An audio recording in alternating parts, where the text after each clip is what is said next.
వే gold trusted gold buyers మీరు తాకట్టు పెట్టిన బంగారాన్ని విడిపించి ఈ రోజు ఉన్న మార్కెట్ ధరకు కొనబడను. ఏపీ రాజకీయాల్లో ఇప్పుడు ఇదే అతి పెద్ద హాట్ టాపిక్. కూటమిలో అంతా సవ్యంగానే ఉందా? పైకి కనిపిస్తున్న స్నేహం వెనక లోపల ఏదో ఏదో జరుగుతోందా? డిప్యూటీ సీఎం జనసేన అధినేత పవన్ కళ్యాణ్ ను ఒక వ్యక్తి ఇష్టం వచ్చినట్టు తిడితే మిత్రపక్షాలు ఎందుకు మౌనంగా ఉన్నాయి? అదే పవన్ కళ్యాణ్ తో అధికారాన్ని పంచుకుంటున్న తెలుగుదేశం పార్టీ, బీజేపీ శ్రేణులు ఎందుకు మౌనం వహించాయి? మిత్రధర్మాన్ని విస్మరించాయా?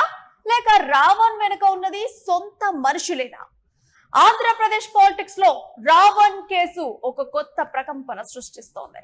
పవన్ ను దూషించిన రావణ్ ను పోలీసులు అరెస్ట్ చేస్తుంటే జనసేన సైనికులు రోడ్లపైకి వచ్చారు, పోలీస్ స్టేషన్లను ముట్టడించారు.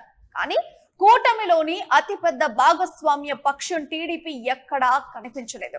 కనీసం ఒక్కటంటే ఒక్క ప్రెస్ మీట్ లేదు, ఖండన కూడా లేదు.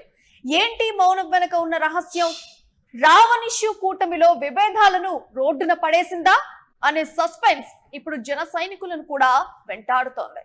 రావణ్ పోలీస్ స్టేషన్ లో ఉన్నాడనే సమాచారం తెలియడమే ఆలస్యం. జనసేన నేతలు, కార్యకర్తలు అక్కడ వీరంగం సృష్టించారు. స్టేషన్ గేట్లను బద్దలు కొట్టుకొని లోపలికి చొచ్చుకెళ్లారు. పవన్ కళ్యాణ్ తిడితే ఊరుకునేదే లేదంటూ రావణ్ పై దాడికి సైతం యత్నించారు. అక్కడ వాతావరణం రణరంగాన్ని తలపించింది. కానీ ఇక్కడే అస్సలైన ట్విస్ట్ ఉంది. ఆ పోలీస్ స్టేషన్ ముందు వందలాది మంది జన సైనికులు ఉంటే ఒక్కటంటే ఒక్క పసుపు జెండా కూడా కనిపించలేదు, ఒక్క బీజేపీ జెండా లేదు. సాధారణంగా కూటమిపై ఏ చిన్న విమర్శ వచ్చినా రీకౌంటర్ ఇచ్చే తమ్ముళ్ళు ఈ విషయంలో మాత్రం కనుచూపు మేరలో కూడా లేరు. రావణ్ ను అరెస్ట్ చేసే సమయంలో టీడీపీ క్యాడర్ కనీసం అటువైపు కూడా ఎందుకు రాలేదనేది ఇప్పుడు $1 మిలియన్ క్వశ్చన్ గా మారింది. కేవలం క్షేత్రస్థాయి క్యాడర్ మాత్రమే కాదు, పవన్ ను తిట్టిన అంశంపై టీడీపీ టాప్ లీడర్స్ కానీ, బీజేపీ నేతలు కానీ ఎక్కడా నోరు మెదపలేదు.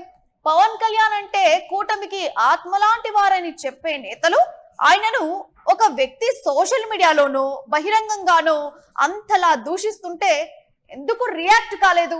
పైగా జనసేన నేతలు పెట్టిన కేసులతోనే రావణ్ అరెస్ట్ అయ్యాడే తప్ప ఎక్కడా ప్రభుత్వం కేసులు పెట్టలేదనే చర్చ ఏపీ రాజకీయాల్లో ఇప్పుడు జోరుగా సాగుతోంది.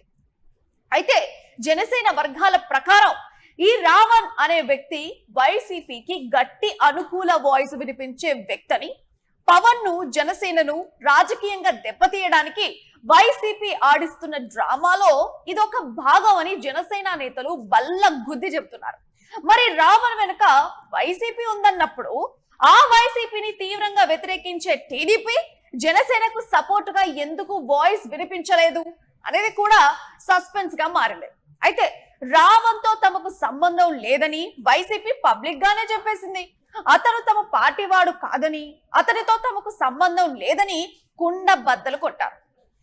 ఇక రాజకీయ విశ్లేషకుల ప్రకారం చూస్తే ఇది కేవలం ఒక వ్యక్తి చేసిన విమర్శల గొడవ కాదు, కూటమిలో అంతర్గతంగా నడుస్తున్న విభేదాలకు ఇది ప్రత్యక్ష ఉదాహరణ.